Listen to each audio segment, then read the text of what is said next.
Welcome to another episode of the Blue Collar Wealth Club podcast. I am your host, Jerry Garcia. And I'm your other host, Sheena White. Today we are going to talk about the worst financial advice we've ever received. That's what is actually hard for me because there's a lot of really bad financial advice out there. I was like, Yeah. What do I think is the worst? I'm sure we can cover this topic numerous times and we'll come up with new answers every time. Yeah, here's more bad financial advice I've received. And thinking about the worst, I was trying to think about something that I feel like is very prevalent, but I feel like comes from not necessarily a good or a positive place at all. So the worst financial advice I've ever received, and I'm sure you've received this advice too, is that if you can't pay cash for it, don't buy it. If you can't pay cash for a Gucci bag, you probably shouldn't buy a Gucci bag because there's no return on that, right? Like how much is the Gucci bag going to give you a return on that investment? So I'm talking more in your business, right? And I like to think of everything as an investment, even in employees, in equipment, in vehicles. Everything that you buy for your business is technically an investment. Even your own food and your own home and your own lifestyle is actually an investment in your business because I was listening to a guy named Joe Polish, and he actually built a multi-seven-figure carpet cleaning company. And he talks about, as a business owners, that we are the $1 million racehorse, and then we need to treat ourselves as such, and that a $1 million racehorse isn't fed and all these different things. And right. So, if we're thinking about ourselves as business owners, that we're the $1 million racehorse, then, how we treat ourselves is also an investment. No, that absolutely makes sense. And yeah. Makes me feel a little bit bad about myself. You're like, I've not been treating myself like $1 million racehorse. Probably yeah, you did. That's okay. We can do better. We can treat ourselves better. But my point with this is that we have to think about everything as an investment. And so then we have to think about how are we going to get the return on this investment? What is going to be the return? So we have to think about the cost of capital. If we can't pay cash for it, how much is it going to cost us to get the money to buy it? Right. How much is the interest? Is there any fees associated with it? Whatever. All the cost of the money. Right. Versus what is the return we can generate on that money? Absolutely. So a good example of this is in 2020, the government was giving out money to everyone who could breathe, right? Honestly, even probably people who weren't breathing. We had in our business the opportunity for a really big job and also a really big loan from the government. And we needed that money in order to buy the equipment and the people in order to fund the really, really big job. It was a multi-six-figure job.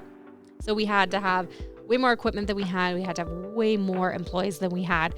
All right. Yeah, we have to have a plan for the money, and we have to make the plan, then work the plan, and then hopefully to pay it off, and then use that as a springboard to more capital, better capital to continue the expansion. Right. Like in your guys' case, it was very clear.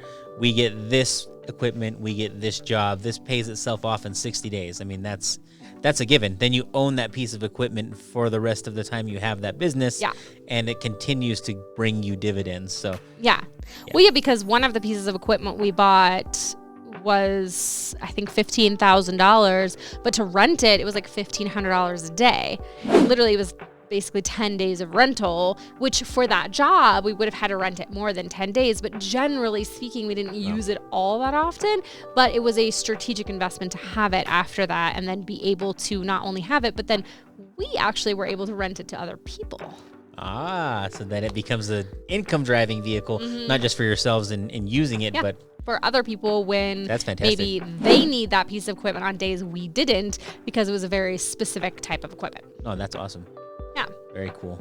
Okay. All right, we'll get into my worst financial advice ever. You should pay off your house before you start looking into investing in anything else. right? And I think on the surface, that's what most people want. I've heard over and over again, oh, I just want to do this. I can pay off my house quicker. I'm going to get a 15-year loan because I can pay off my house quicker. But ultimately, and this is a little different right now, but in the past couple years, rates have gone really high, sitting 6s, 7s, 8s, depending on the types of loans you're looking at, sometimes even higher than that.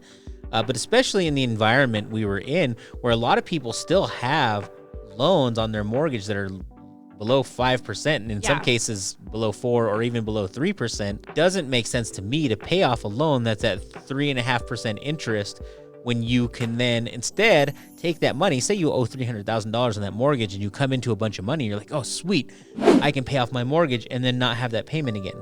Okay, that's all well and good, but what does that really do for you?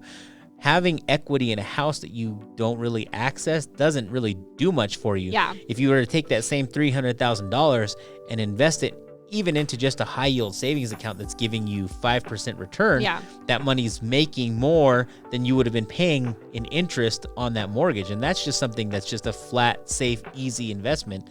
You start getting into some of the investments that I like to take, and yes, they are a little more risky, but the potential in returns are way higher, and you could take that $300,000 and in 5 years potentially take that money and close to double it.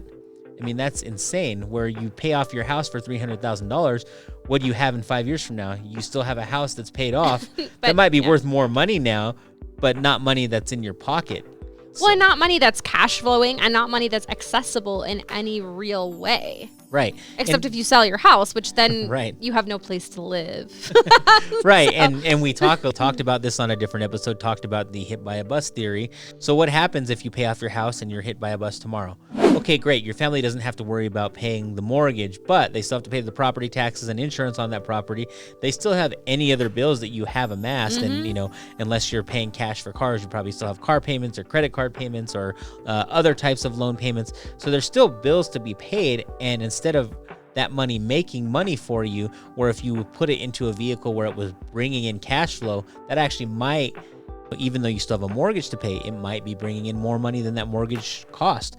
Or you might be able to invest it for that 5 years and then say, hey, say it's close to doubled. Well, now if you want to take that $300 and pay off that mortgage, okay, great, because you still have another chunk of money that you can invest. There's just a lot of different ways to look about it. I just see so many people stuck in that mindset. We were taught by our parents. It's that age range where we were just taught, you get good grades, you go to college, you get a good paying job, you put money into retirement, and then you retire with your pension. You could actually do a self-funded pension, but we'll talk about that on a totally different episode. What percentage of businesses do you think have a self-employed pension? Oh, like 0.001. Yeah. I don't know. It's fun though. I mean, it's an exciting investment. Hey, if you can do it, great. More power to you to give yourself a pension, right? That's the goal. Putting money. I mean, most business owners that I know aren't even putting money into IRAs. Yeah. Much less putting money toward a potential pension. There's just not that knowledge, that financial knowledge of how to strategically keep some money going back into the business, take some money out for your living and lifestyle, and also take money out for retirement. There doesn't seem to be enough to do all three of those things simultaneously. And so, well, that's why they need to increase their profit margin. There you go.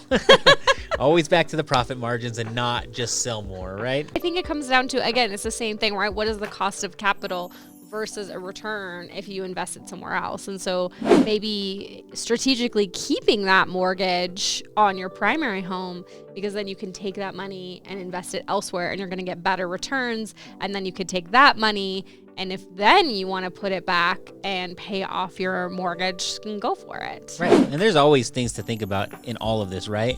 I have, people contacting me a lot saying, oh, normally where they've run up a bunch of credit card debt and they're like, oh, I'll just do a cash out refinance. But because a lot of these folks refinanced when rates were at 3%, 3.5%, 4%. Now rates are at, especially on a cash out refinance, you're talking 8% potentially, maybe more, maybe less, but let's call that the number. Okay, they have all this credit card debt that they want to pay off, but what do they do? Okay, well, now we get into other options, right? Now there's home equity lines of credit. The rates on that might be high, but they're probably still lower than you're paying on that credit card debt. So now you can take this big line of credit, pay off all that. Hopefully you're not using those cards anymore. You have to be able to pay your bills monthly. I'm not saying that, paying down a big chunk of your mortgage doesn't lower your payment. But if you're able to recast it, pay a big chunk down, recast the loan so that the payment lowers. Now there's other options. You still have some of that money left to invest, and you put yourself in a better, comfortable financial situation. There's just so much nuance to everything that we talk about, and not everything is a one-size-fits-all. Knowing yourself is also key. If you just don't trust yourself to be disciplined, to execute a plan, then maybe it does make sense to pay off your mortgage, or maybe it does make sense to only pay cash for things. Knowing yourself is also a big part of the puzzle. Well, I think that's all we got on this one. I'm sure we'll be back with more terrible financial advice in the future. Anyway, thanks for listening. Definitely check out our Facebook group at the Blue Collar Wealth Club Facebook group, and our YouTube channel, the Blue Collar Wealth Club YouTube channel.